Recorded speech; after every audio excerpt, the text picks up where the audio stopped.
Estamos aqui com mais um programa do Incomparavelmente Lindo e o meu convidado de hoje, ele é pastor, educador. Estou aqui com o Tiago Coelho. Seja muito bem-vindo. Olá, Vanessa. Muito obrigado pelo convite de estar aqui. Uma boa noite a todos vocês que estão nos assistindo. E é um prazer, com certeza, estar com você. Na verdade, eu estou retornando a um ambiente que eu deixei há muito tempo. Estou me sentindo muito bem, à vontade. E nós nos conhecemos há pouco tempo, mas parece que já nos conhecemos há algum tempo. Isso é muito bom. Espero que o programa seja edificante para nós e para aqueles que vão estar assistindo. Muito bem. Seja muito bem-vindo ao nosso programa. Obrigada por ter aceitado o convite. E você falou, né, do ambiente de podcast, depois você vai falar um pouquinho. Quem sabe, né, não rola aí uma parceria aí para ele estar apresentando, porque ele já tem experiência aí. E eu queria que você se apresentasse, né, falasse um pouquinho de você para o pessoal. Bom, eu sou pastor, eu sou educador porque eu trago comigo um ministério de mestre. Eu desde muito cedo me interesso pela leitura, por cursos e toda a minha inclinação, tanto de habilidade quanto ministerial, ela está atrelada a isso. E como pastor, eu venho de uma família de avós pastores. Então eu sou evangélico, cristão, seja lá qual a linguagem que hoje as pessoas costumam utilizar, mas eu venho de uma história muito grande dentro desse ambiente. E todo o decorrer da minha vida até o momento, eu digo que na igreja você aprende muitas coisas. E por ela ser um organismo social, você se conecta com muitas pessoas e às vezes você precisa fazer alguma tarefa que talvez falte alguém, você é colocado lá e aí você acaba aprendendo. A igreja tem muito isso, é muito bom. Então a minha vida ela se deu dentro desse ambiente. Claro, eu tive outras experiências no ramo profissional, no decorrer aqui do programa a gente vai conversando, mas o forte hoje, a identidade principal é que eu sou pastor e educador. Legal, muito bem. E você falou, né, do ambiente de igreja, realmente é a escola do cristão ali, né? Exatamente. É onde a gente é forjado, onde a gente aprende muitas coisas. E você cresceu nesse ambiente, então, assim, é uma bênção, porque tem famílias que não constroem isso desde criança. Então, para criança ali não seguir o caminho, também é complicado. Claro que deve ter também tido alguns momentos que você talvez pensou um pouquinho para um lado ali, que é natural também, mas Sim. Você ter crescido nesse ambiente também fez toda a diferença. Com certeza, porque a linha histórica da minha vida, ela se deu dentro de um ambiente de igreja, mas você tem muitas variações de realidades. Então você tem, às vezes, uma realidade que você está como músico, você às vezes está liderando alguma atividade de discipulado, você precisa lavar banheiro, você precisa ficar no som, você precisa cantar. Então essa linha histórica ela te ajuda a passar por várias situações. Eu lembro quando a igreja em que eu congregava montou um cenário de podcast. E eu olhando para todas essas câmeras hoje, para esse estúdio, me traz muito à memória, porque eu fui muitas vezes o técnico, né? A pessoa que ligava os microfones, operacionalizava a mesa de áudio, enfim. Então, a igreja ela é sempre um ambiente de aprendizado. Independente das circunstâncias que a igreja oferece, se você está ali como um voluntário, você com certeza vai aprender alguma coisa. E minha vida foi assim. Que legal, que legal. Ó, se a produção precisar de alguém para mexer aqui, já tem o Tiago, tá, produção? Que bacana. E eu queria que você falasse também do seu processo de conversão, porque as pessoas às vezes confundem, né? Nasceu num lar cristão, então ele já automaticamente já aceitou Jesus, né? Mas tem um processo, cada um. É verdade. O processo de conversão, Vanessa, é muito peculiar na vida de quem nasce dentro do ambiente evangélico ou cristão, ou até mesmo católico, ampliando um pouco, até mesmo dentro de qualquer outra religião. Por quê? Porque chega um momento que você precisa se encontrar como pessoa. E esse encontro como pessoa te faz ir buscar ao Criador. E a minha experiência de conversão, ela se deu dentro de um quarto. Eu estive dentro do ambiente de igreja desde que eu nasci, com pais evangélicos, onde a dinâmica de vida era toda voltada para Deus, Jesus, Bíblia, oração nos momentos das refeições, oração para dormir, leitura da Bíblia, escola bíblica dominical aos domingos. E tudo isso te forma como uma pessoa dentro das características sociais, né? Isso te ajuda a você estar conectado dentro desse ambiente. Mas a experiência da conversão é aquilo que a Bíblia diz. Se você quer conversar com o seu pai, vai no seu quarto em secreto e ele em secreto vai lhe responder. Então a minha conversão, ela precisou se descolar da sombra dos meus pais, porque tem uma característica dentro do ambiente evangélico que é assim. Eu tenho 3 filhos hoje. E todos os meus filhos, eles transitam comigo dentro do ambiente que é relevante para mim. Mas eles, em algum momento, vão precisar ter esta conexão. Porque eu precisei sair da sombra da identidade do meu pai, que já estava resolvido como cristão, minha mãe, e precisei ir para o meu quarto. E aí no meu quarto eu tive que falar, Senhor, e eu já tinha sido batizado nas águas. Então eu precisei ir para o meu quarto e no meu quarto eu falei, Senhor, eu confesso que eu te aceito. Faz sentido para mim. E a gente teologicamente diz que ele nos escolheu primeiro, né? Então eu tive que ter este encontro. A minha conversão se deu dentro de um quarto, dos 15 para 16 anos, quando eu de fato confessei. E aí diante eu reconheci a minha caminhada com ele, independente daquilo que meu pai tinha me ensinado. Então eu acredito que para todos os filhos de evangélicos, cristãos, o seu filho em algum momento ele pode até absorver aquele ambiente da fé, que é muito bom, tá? Isso não estou dizendo como um ar pejorativo, negativo. Não, é muito bom esse ambiente, é saudável. Mas é também importante que os pais tenham a consciência de que os seus filhos estão sendo instruídos, mas eles vão precisar ter essa conexão com eles. Sim.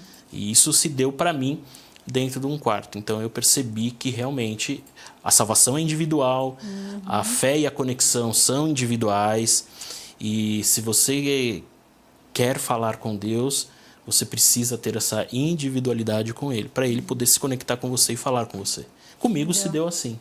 Bacana, porque você quis isso, né? Você buscou isso, por mais que tinha um ambiente, tinham seus pais, seus avós, mas você deu esse primeiro passo. Então você aceitou Jesus, você confessou, e novo, né? Querendo ou não, porque na juventude deve ser muito difícil, né? Andar nos caminhos do Senhor, porque os olhos brilham ali para o mundo e às vezes até as amizades que você tá ali, né? As mesas que você senta pode te levar para o mau caminho, né? Ainda mais quando é muito jovem. E você não, já teve esse entendimento rapidamente.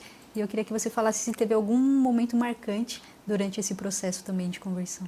O processo de conversão para um adolescente, para um jovem, para uma criança, ele é sempre um desafio frente às necessidades humanas. Porque o que nós não podemos desconsiderar nesse processo é que a criança, o adolescente, o jovem, ele também está em desenvolvimento, com novas conexões. Então, a gente sempre diz, né, que o adolescente ele está naquela descoberta de identidade. Isso. A criança ela vem por osmose naquilo que o pai vai empurrando. Né? Mas o adolescente ele então busca essa conexão, essa identidade. Então, às vezes faz sentido um acampamento de jovens, uma palestra, fazer parte de uma banda, cantar, mexer na multimídia. Tudo isso são características que formam socialmente o adolescente. Mas a individualidade espiritual, ela se dá justamente no momento quando você percebe que não são as tarefas que vão trazer para a sua vida uma espiritualidade sadia, mas é a devoção. Então, eu digo sempre para as pessoas o seguinte, cuidado com atribuir tarefas como sinônimo de que seu filho está mais santo, mais convertido, mais próximo de Jesus. Ele pode estar muito mais desenvolvido com as tarefas, mas não significa que ele está com mais intimidade. Então eu passei por situações como essa, onde eu tinha muita tarefa, eu desenvolvia a tarefa, eu tocava, eu cantava.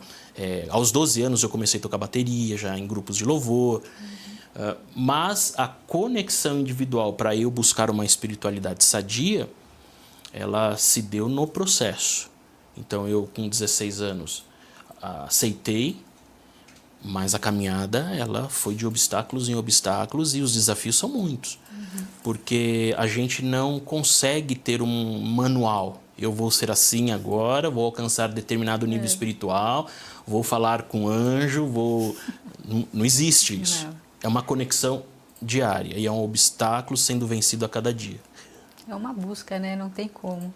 E você também passando por toda essa trajetória, acredito que Deus também foi te moldando e te dando uma direção, mais clareza do seu chamado, o que era de fato para realmente você seguir, né? Porque como você falou, você fez várias coisas ali dentro do ministério. Isso foi bom porque forjou você, né? Você aprendeu muitas coisas. Mas como pastor, você teve um start, acredito que um pouco mais avançado, né? Um estágio mais avançado de conexão com Jesus e aí ele direcionou você.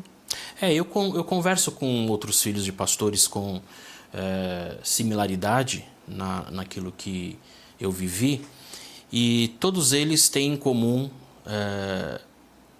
que algo que é, assim, não vou dizer natural porque não faz parte excentricamente da pessoa. Mas todos os filhos de pastores, filhos de evangélicos, eles têm uma grande dificuldade de desenvolver identidade. E eu tenho um certo cuidado porque a gente tem a psicologia que tem as suas formas de identificar isso, mas como que se deu para mim a identidade de que Deus estava plantando em mim uma vocação? Porque a habilidade é muito diferente de vocação. E eu digo que fé não é hereditário. Não. Tá? A gente não traz, eu não trouxe fé porque o meu pai era pastor, porque minha mãe é evangélica e porque eu nasci nesse ambiente. Não. Habilidades eu desenvolvi, mas a vocação e o chamado, ela é na intimidade. E é nessa intimidade que Deus planta no seu coração essa vocação. É claro que na prática você vai sinalizando isto. Você vai mostrando, você vai se identificando. Mas a vocação, ela está plantada ali, mas ela precisa se desenvolver. E comigo foi assim. Por exemplo, aos 12 anos eu estava tocando bateria, mas eu não tinha a noção que eu tinha a vocação ali. Só que eu me recordo muito bem, você está falando de vocação, que aos 7 anos de idade eu estava dentro de um ambiente de culto familiar. E eu sentado no colo do meu pai, um pastor que ali estava ministrando, depois que acabou o culto, nós fomos para a cozinha, ele disse o seguinte: olha, eu vejo ele com um cajado na mão. Isso se passou muitos anos para que eu percebesse espiritualmente a vocação de Deus na minha vida. Mas houve uma palavra lá atrás que demonstrou que havia um sentido espiritual dentro da vocação pastoral para a minha vida. Mas até eu perceber isso e desenvolver isso, levou algum tempo. Então a gente faz planos, mas a resposta certa vem do coração de Deus. Sim. E eu acabei me percebendo na caminhada. Então, com 14 para 15 anos, eu já tinha lido a Bíblia. Para 16 eu estava em escola bíblica dominical dando aula para juniores, mais novos que eu. Minha primeira pregação para um auditório de quase 1000 pessoas foi com 18 anos. Tudo de forma muito, às vezes, imatura. Mas o fato de eu estar caminhando para esse ambiente, ele tem 2 vias, Vanessa. A primeira, precisa haver uma sabedoria humana, porque o adolescente e o jovem, ele está sendo plantado dentro de um cenário, muitas vezes, que está ofuscando o desenvolvimento dele como pessoa e fechando um pouco as arestas e focando ele já traçando por um caminho. E às vezes lá na frente ele vai ter um insight sobre o que é a vida, porque é igual filho de jogador, tá? Um exemplo. Então vai plantando nele. Daqui a pouco ele tem um insight que ele fala: não quero ser jogador. Eu percebi que a vida é muito maior do que os campos e a bola e o estádio. Então, ao mesmo tempo que eu estava cedo dentro desse ambiente e eu já me sentia apto para isso, por um outro lado, existia a minha humanidade, que precisava se desenvolver, a minha experiência como pessoa. E aí é onde você fez essa pergunta, como que você lidou com essas dificuldades? Porque um filho de cristão, filho de evangélico, independente de pastor, ele lida com isso. Porque o pai, ele quer que o filho esteja num caminho sadio. Né? E esse caminho sadio não significa que é o caminho da igreja. Eu digo que a igreja, ela começa em casa. Porque a eclésia, que é o nome grego que se dá, que é o ajuntamento de pessoas, eclésia nem significa no sentido filosófico igreja mesmo, é o ajuntamento de pessoas. Ela se dá em casa. E em casa, os pais são discipuladores dos seus filhos. Então, precisa haver essa sabedoria para dizer o seguinte, filho, há um caminho bom, mas há também um desenvolvimento humano da sua própria vida. E você, com sabedoria dos dois lados, vai saber dosar e vai ter êxito nessa vida. Então, com 18 anos eu estava pregando, mas ao mesmo tempo estava com as minhas dificuldades da própria infância. Querendo namorar, querendo casar, querendo jogar a bola, querendo... E eu não fui privado disso, tá? Mas isso aparece na nossa personalidade, na nossa identidade. Que legal. Tô falando muito, você me corta, hein? Não, fica à vontade. Eu tô aprendendo muito aqui já. É que é bacana, porque tem pessoas que também passam pelo que você passou, só que também não tem esse apoio dos pais, né? Não tem essa direção. Então, às vezes, cria uma dificuldade maior. Então, a pessoa, às vezes, tende mais para o lado humano, né? Do que o ministerial, por exemplo. Então, quando a pessoa ainda não é maduro na fé, ainda passa, né, por esses percalços, né? E é bom ter pessoas ali que te ajudam a se permanecer também, né, no chamado. A minha experiência, sempre quando eu digo para as pessoas, eu digo de uma maneira que elas não absorvam e queiram repetir. Tá? Porque cada pessoa tem a sua experiência. Então eu tenho amigos, por exemplo, que são evangélicos desde berço, mas não seguiram o caminho, por exemplo, de pais pastores. Eu tenho outros colegas que já não seguiram a fé evangélica, tá? A fé cristã. E eu tenho o meu irmão, que é muito abençoado, inclusive estou com muita saudade dele porque ele está fora do país, com a sua família, mas ele não seguiu o caminho pastoral por conta de vocação. Né? E ele é técnico de áudio, enfim, serviu muito na igreja também, mas ele não encaminhou, porque não houve a vocação espiritual. E pastorado não é profissão. Pastorado é vocação, e é uma vocação espiritual. Haja vista que a gente lê as passagens dos evangelhos, depois em Atos, nós vemos os discípulos sendo chamados não por uma profissão. Quando Jesus chega para Pedro e fala, Pedro, farei de você não mais pescadores de peixes. Larga esse ofício, agora vem para esse ofício. O ofício novo de Pedro não tinha rentabilidade financeira nenhuma. Então, essa vocação ela precisa acontecer num nível espiritual e se Deus disser que você não vai ser pastor, vai ser outra coisa, tudo bem também. Tá? O importante é que a gente siga o caminho. Exato.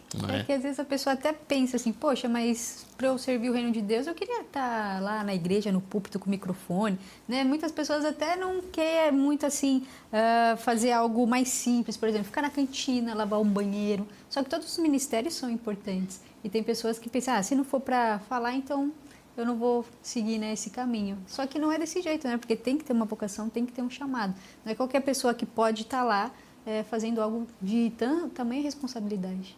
Exatamente. Eu, nas minhas experiências de igreja, eu lavei banheiro, eu passei cabo de som, eu quebrei púlpito, eu fiz muita coisa.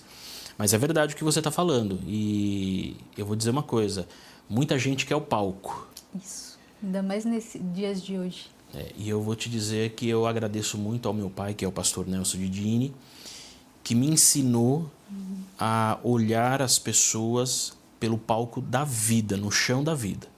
Então, eu lembro muito cedo na minha infância, a gente fazendo ações evangelísticas, em carnaval, em shows de rock, eu tenho tudo fotos, em praças, montando palanque. Então eu tive essa formação muito forte em olhar a pessoa para além do palco, para além da igreja, para além do ambiente da instituição. No dia a dia mesmo, na vida. Ele me trouxe essa experiência. Então, isso eu sou grato muito a ele. É legal, eu acho que essa é a verdadeira evangelização raiz. Você tá ali, ó, sabe? Onde ninguém quer estar. Porque hoje em dia, com a internet, claro, tem um alcance absurdo. E é maravilhoso a gente ter essa ferramenta para expandir o reino de Deus. Sim. Mas que nem, por exemplo, aqui tá cômodo para mim. Sentar aqui, entrevistar, fazer um podcast. Mas e tá lá na rua também, para aquelas pessoas, né, que precisam de um olhar, de um abraço, né? Será que eu estou muito na zona de conforto? Porque a gente sempre pode mais, né? Então as pessoas às vezes se acomodam com aquilo que Deus já entregou, mas para ali também. Meu pai sempre diz assim: você quer conhecer alguém, ande com ela. Você quer falar de Jesus para alguém, vá até ela. Então isso me formou assim de uma forma, nenhuma faculdade me deu essa experiência que eu trago comigo, que é justamente ir aonde as pessoas estão. E ó, que o mestre ele não tem muito a função do evangelista, como a Bíblia diz, né, os ministérios. Mas eu tive isso e eu agradeço muito, porque é uma formação que eu vou levar para o resto da minha vida. E eu ensino isso muito aos meus filhos, né? Mostro para eles isso. Falo, olha, a importância de você entender a pessoa dentro da sua realidade de vida. Isso é muito diferente. O palco é um olhando para milhares. Você não consegue saber quem está com dor, quem está com depressão, quem está com angústia, quem está com dívida, quem está se separando. Né? Então, é isso. Tem que ter o tato mesmo. Sim. Quando você não está preparado para aquilo, você nem foi chamado para aquilo, você não consegue conectar corações. Porque você não vai sentir a dor que o outro está sentindo. Você não vai conseguir acolher da forma que uma pessoa que foi chamada para aquilo vai acolher.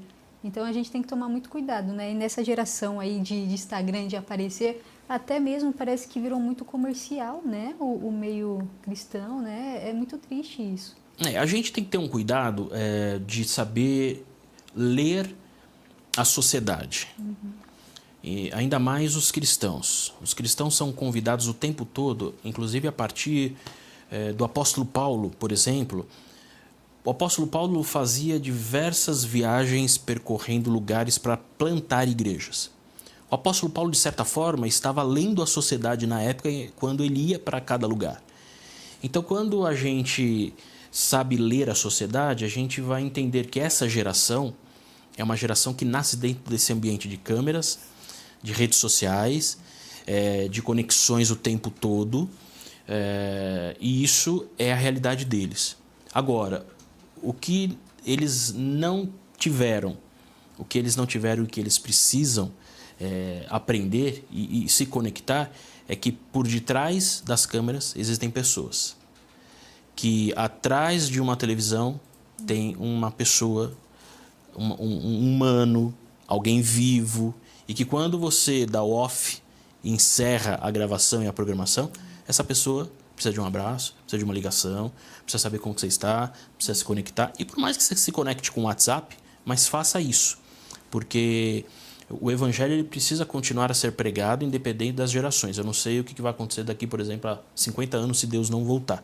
Como que nós vamos estar aqui? Talvez não exista câmera, exista holograma de câmeras, né? Eu não sei, mas a gente precisa saber ler a sociedade e colocar pessoas em contato com pessoas. Muito bem. E ao longo dessa caminhada também, eu queria que você falasse um pouquinho, porque você lá com 18 anos já pregava para 1000 pessoas, olha só que incrível. Mas ao longo dessa caminhada até aqui, como você também se sente sendo um instrumento de Deus nessa geração? Porque é uma honra, né? É um privilégio a gente poder fazer parte do exército de Cristo aqui na Terra, alcançar vidas. Você deve colher muitos testemunhos, já deve ter vivido muitas experiências. Queria que você compartilhasse com a gente. A caminhada, ela você nunca consegue prever o futuro, né? A palavra diz isso. Quem é aquele que consegue antever um palmo à frente da sua vida? Então a gente não consegue prever, mas a gente precisa se permitir em viver as experiências que o próprio Deus coloca para você viver, que vai trazer maturidade, que vai complementar coisas que faltam em você, que vai curar coisas que você talvez nem saiba que existem. Dores, existem coisas que você vai se descobrindo no longo da caminhada. E eu não fui ordenado à maneira de pai para filho. que é aquela coisa, eu sou pastor, meu filho vai ser... Não, o meu pai ele também me ensinou o seguinte, ele sempre diz assim, se você não tiver a vocação, eu não vou te ordenar porque igreja não é empresa. Boa. Então, eu já tinha essa referência desde muito cedo. Então, a minha experiência até chegar à ordenação, eu fui ordenado recentemente. Eu fui ordenado há aproximadamente 3 anos, 2 anos e meio, 3 anos.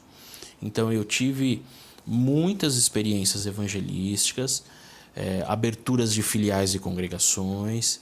Eu lembro com 18 anos estar dirigindo a Kombi da igreja em que eu congregava, que era a igreja do meu pai, para buscar doações para trazer para a igreja. Lembro-me de levar cadeiras, de abrir congregações filiais, de participar de comemorações, de abertura. E tudo isso me formou, porque ao mesmo tempo que eu participava das tarefas, que faz parte do ofício, vamos dizer assim, não principal, mas acaba fazendo parte do ofício pastoral. Porque eu sempre digo o seguinte, só abrindo parênteses para continuar. A gente está dentro de São Paulo, no caso aqui Barueri, mas todas as cidades grandes. Como que é o pastor que está muito distante de toda e qualquer conexão? E eu conheci muitos pastores assim. Conheci pastores que estavam no meio da Amazônia, pastores que estavam no meio de situações indígenas, que ligavam muitas vezes para nós pedindo socorro para poder pagar alimento para aquela comunidade que estava com falta. Então, a realidade ela é muito ampla. E eu pude perceber nessa caminhada que todas essas experiências me ajudaram a construir essa mentalidade pastoral em olhar a igreja e pessoas para além da instituição templo. Então, quando eu hoje, ordenado a pastor, olho pessoas, eu não olho um templo. Eu olho pessoas. 4, 5 aqui, ok. 2, ok. Porque o pastor sem ovelhas não é pastor. Mas um pastor sem o templo, ele continua sendo pastor. Porque se ele não for, aí ele não é vocacionado. Aí ele é um empresário da fé. E às vezes a gente tem, infelizmente, no nosso ambiente, eu falo com muita tristeza, empresários da fé, com sinônimos de vocação pastoral. E isso acaba destruindo as ovelhas. Porque a ovelha quer instrução de um pastor. Ela não quer um empresário gestor da fé. E o empresário gestor da fé é muito bom, tem a sua realidade lá em algum momento. Mas não para vocação pastoral. Então, ao longo da vida que eu tive, eu passei por situações várias, diversas, mas todas elas cooperaram para que eu enxergasse igreja, pessoas, não templo. Nossa, algo que você trouxe muito interessante, né? Dos empresários, pastores, o povo já está misturando tudo, né? Uma coisa só agora para economizar dinheiro, economizar tempo.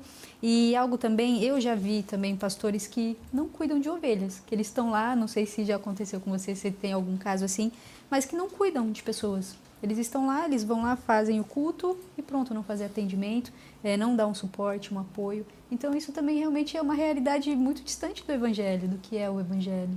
Esse é um ponto que você toca, que ele, como diz o ditado, vou falar aqui de forma muito respeitosa, dá pano para manga, né? Porque a instituição templo, ela tem as suas funções de presbitério, como a gente chama, que são os concílios. Cada denominação tem a sua forma de dizer que é aquele grupo de pessoas que conduzem espiritualmente uma igreja. No caso, são os pastores, algumas igrejas têm bispos, outros apóstolos. Não vou entrar no mérito aqui do que a palavra diz a respeito dos ministérios, tá? Mas quando você diz que realmente existem pessoas que não cuidam de pessoas, é porque na história da igreja evangélica aconteceram prerrogativas para que pessoas hoje se comportassem dessa forma. Então, ao mesmo tempo que você vê que o templo ele se tornou muito grande e a necessidade do povo ficou para trás, então nasce as pessoas que estão olhando muito mais a gestão de um templo do que a necessidade de pessoas. E aí, é claro, quando você tem um templo no sentido de muito grande, não somente em termos de pedra, mas em termos de conteúdo, você precisa colocar gestores da fé como sinônimo de pastor para poder, de certa forma, dizer que está atendendo à necessidade do povo. E aí você tem uma estrutura muito grande, você também tem que pagar toda essa estrutura. E aí você tem que movimentar cultos toda semana. E aí você tem que ter gente para poder... E aí você faz com que isso se torne uma engrenagem. E aí é nessa engrenagem que a gente vê culto, dízimo e oferta, pagando a manutenção do templo, mas nem sempre há tempo para poder cuidar das pessoas. Há muitas igrejas que acabam criando mecanismos, por exemplo, de discipulados, igreja em células, escola bíblica dominical, tudo para tentar fazer com que a pedagogia da fé alcance a pessoa e faça ela crescer. Mas eu acredito que dá para a gente fazer um outro programa falando só disso. Mas é legal, né? Interessante esse assunto, porque assim, tem pessoas que frequentam, né? Templos assim enormes, né? Que é muito grande.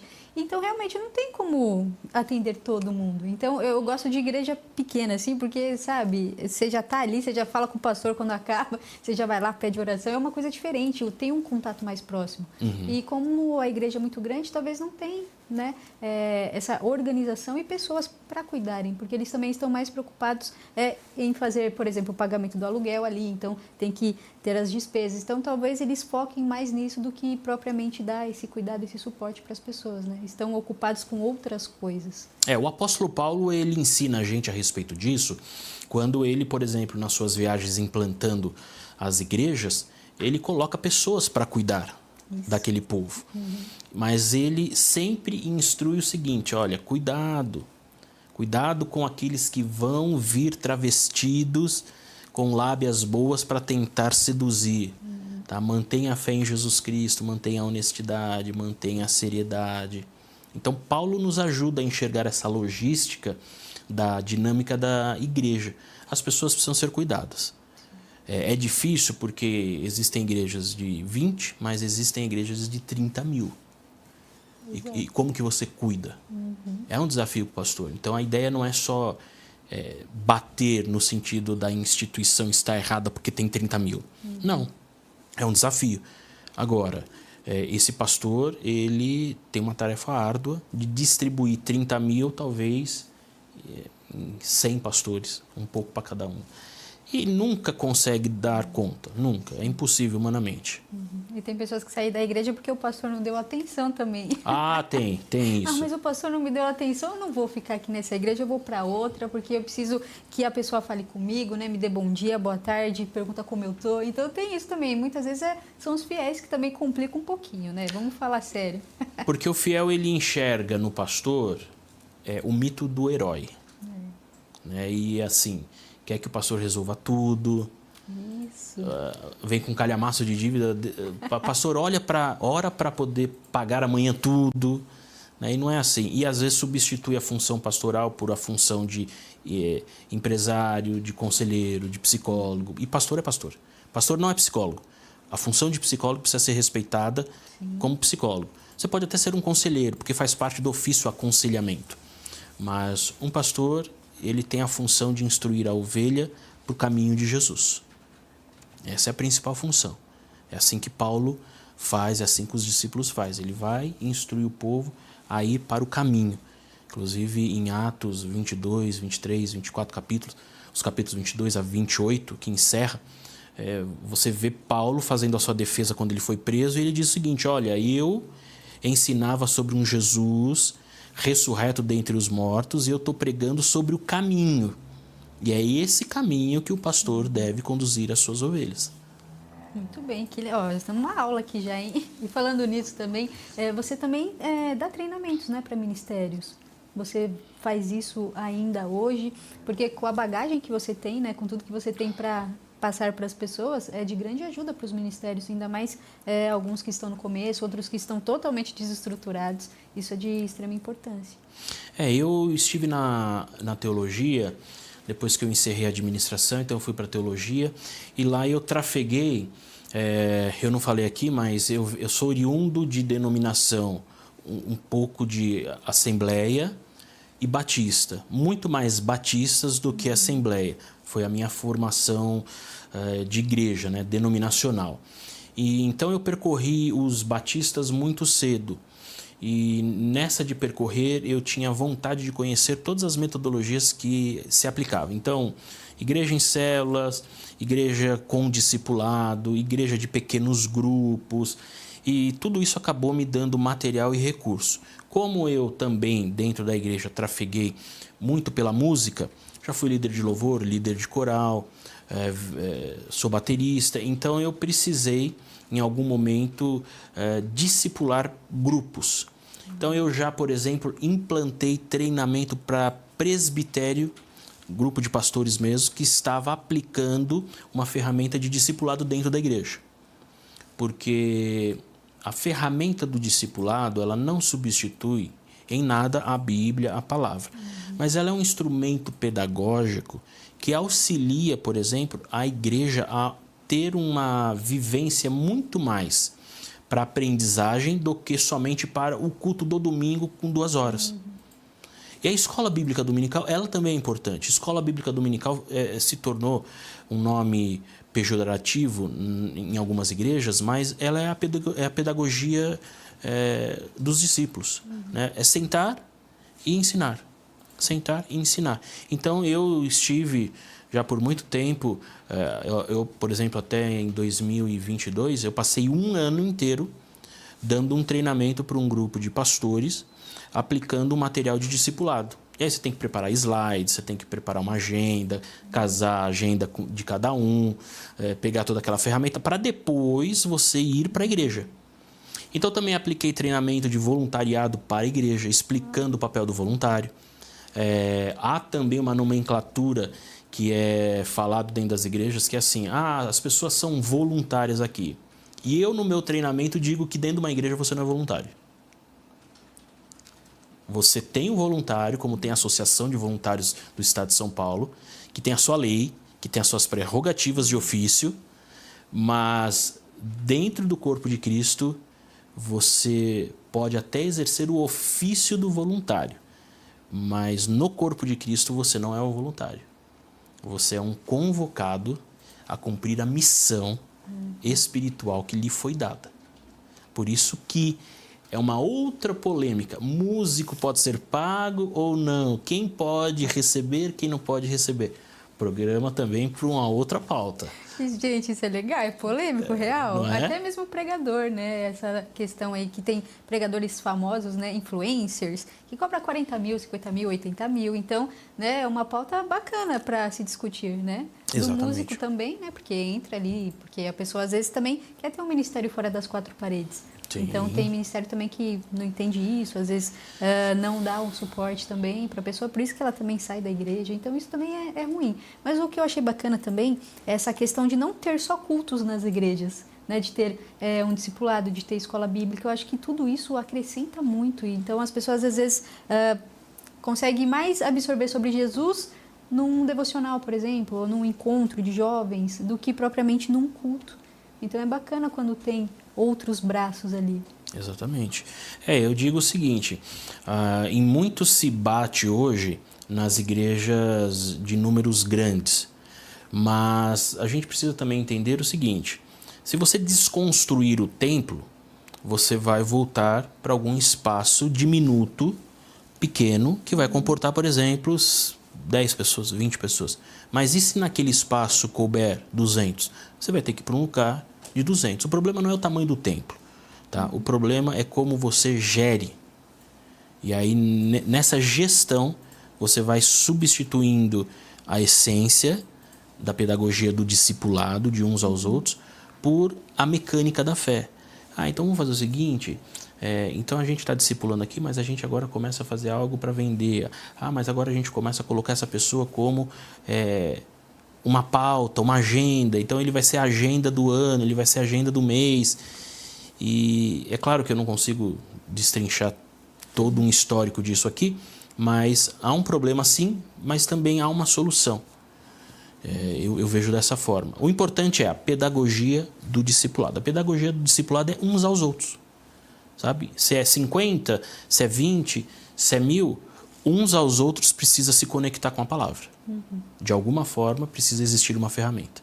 Exatamente, muito bem. Ainda mais para quem está chegando recente na igreja, né? Às vezes chegou, não tem muito apoio, não sabe para onde correr ali, né? Às vezes não tem o pastor ali também tão próximo. Então, ter esses outros eventos na igreja ajuda também bastante. Ajude muito, né? ajude muito. Que bacana. E tem algum material que você criou, gente, que você vai também começar a distribuir ou fazer até mesmo um material para venda, né? Porque é muito, muito importante isso, né? Para os ministérios, para as igrejas. Olha, no meu Instagram, Vanessa, eu estou montando um projeto para poder conectar filhos de pastores, filhos de evangélicos, porque eu conheço bastante filhos de pastores nas drogas, filhos de pastores, buscando, na verdade, quando a gente diz assim, ó, filhos nas drogas, ou qualquer outra situação, para a gente não abrir prerrogativas aqui de adjetivos, a gente tem que entender que é sempre uma necessidade de buscar uma identidade que não foi bem construída, tá? Ou algo que se sofreu lá atrás. Então, há um desejo forte no meu coração de montar um projeto que converse Legal. mulheres de pastores, famílias de evangélicos, filhos de evangélicos, porque parece que não, mas senta com eles e você vai ouvir as dores. Você vai ouvir muitas coisas boas, mas você vai ouvir dores. Então, família de evangélico muitas vezes substitui a conversa familiar na mesa por vai ao culto, resolva os seus problemas lá. E aí a família não quer ter a atenção da mesa, enquanto isso substitui jogando o filho ou a família, vai lá, senta no culto, absorve e acabou. É onde o filho entra dentro de casa, fecha a porta do teu quarto, começa a falar com quem está dando atenção. Então eu tenho essa preocupação hoje dentro do meu lar. É uma dificuldade. Eu tenho a Isabelinha de 5, o Miguel de 9 e o Caio que está aqui de 16. Então eu tenho 3 realidades etárias. Sim. Mas eu tento fazer com que todos eles vivam dentro de casa o que eles não vão viver em comunidade na igreja. Então, dentro de casa, a gente tem o tempo de agradecer pelas refeições, a gente tem um tempo de orar todo final de noite antes de dormir. Eu converso com eles o tempo todo abertamente. Deus quer dessa forma, Deus não quer dessa forma, Deus quer relacionamentos, Deus não quer imposição, Deus não quer tarefas, Deus quer a essência do seu coração como algo que você faz com amor para Ele. Então, essa conversa primeiro precisa passar pelos pais, para os pais depois conseguir chegar aos filhos. Então eu tenho um desejo de construir um projeto a partir dessa leitura. Em contrapartida, claro que eu estou aberto a pregações, eu estou aberto a dar treinamento de discipulado, palestras, isso tudo existe já uma bagagem que também existe um material que pode ser criado conforme a necessidade, né? Mas projeto mesmo, há esse desejo que eu tenho de construir e desenvolver, para falar com famílias de cristãos, evangélicos, pastores, enfim. Nossa, eu nunca tinha ouvido falar nisso, mas é muito incrível essa ideia, muito bacana, porque realmente, às vezes a gente tem aquele glamour, filho de pastor, mas tem uma pressão e é muito maior do que de quem não é filho. É muito louco isso, né? Porque, sabe aquele ditado, filho de pastor não é pastorzinho, filho de empresário não é empresário, filho de jogador não é jogador, e assim sucessivamente. Só que encampa a vida do filho com aquilo que o pai é, por um desejo sadio até. Olha, eu quero que meu filho se dê bem como eu me dei bem e eu quero que ele vá por esse caminho. Mas às vezes descaracteriza o filho e há muitos filhos de pastores sendo colocados nos palcos sem querer. Há muitas mulheres de pastores que sofrem caladas por não querer ter sido. Ou talvez foi colocada no meio de uma trajetória, mas não passou pelo processo da adaptação. O marido teve uma vocação, uma chamada no meio de um percurso de vida já de 30, 40 anos de idade. E aí, olha, agora eu vou ser e você vai ter que me acompanhar. Como assim? Né? Então, precisa haver um projeto para conversar com mulheres de pastores, conversar com pastores, com filhos de pastores, famílias evangélicas que nasceram dentro desse ambiente, muitas vezes são pressionados a ter que viver e não sabe por quê. E aí depois a gente vê assim, filhos de evangélicos na cadeia, filhos de evangélicos em centro de psiquiatria, filhos de evangélicos que começaram bem, hoje são ateus, agnósticos, começam a contestar de uma forma porque lá atrás não foi bem solidificado, não foi bem acompanhado, não foi instruído. Então tem que sentar na mesa e tem que ter bate-papo, não tem jeito. Sim, tem que partir da família, né? Às vezes quer jogar a responsabilidade para a igreja, como você bem colocou, mas não é isso. Os pais têm que ser presentes, têm que dar essa instrução exatamente para não acontecer isso, né? É verdade, tem que haver isso, senão... E eu gostei, gente, sério, eu gostei muito desse projeto. Quando tiver aí já na agulha, né, volta aqui para você também contar como está sendo, porque não tenho dúvidas que vai ser de grande ajuda para muitas pessoas que às vezes não tem nem com quem compartilhar, né? Não tem um grupo para dividir isso e a pessoa acaba sofrendo sozinha ali. Então... e a gente vê os escândalos, né? Eu não sei se você, com certeza você deve estar acompanhando, alguns escândalos que estão acontecendo com mulheres de pastores, igrejas que estão em debate judicial. Sim, E aí você vê que aquela pessoa ficou 30 anos ali trabalhando arduamente, hoje já não está mais por conta de N motivos que são muito peculiares, não dá para traçar aqui a partir de uma conversa dessa uma conclusão, mas são isso que acontece, né? Você vê igrejas em disputa de um filho que é um pouco mais poder do que o outro, então é isso. É muito triste para o meio cristão, né? Isso é o que está em evidência. E os que não estão em evidência que estão sofrendo calado. Exatamente. Muito bem. E para as pessoas acompanharem você também nas redes sociais, se tiver canal no YouTube também, fique à vontade para as pessoas acompanharem e já ficar ligadinho nesse projeto, hein? Eu peço que você me siga no Instagram, Thiago V Coelho, com TH. Me segue, me compartilha. Eu também estou no YouTube com o nome Academia Didaquê. Academia Didaquê é o nome grego para ensino.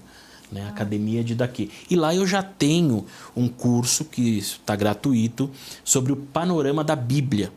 Então são, se eu não me engano, 8 a 10 vídeos que eu gravei.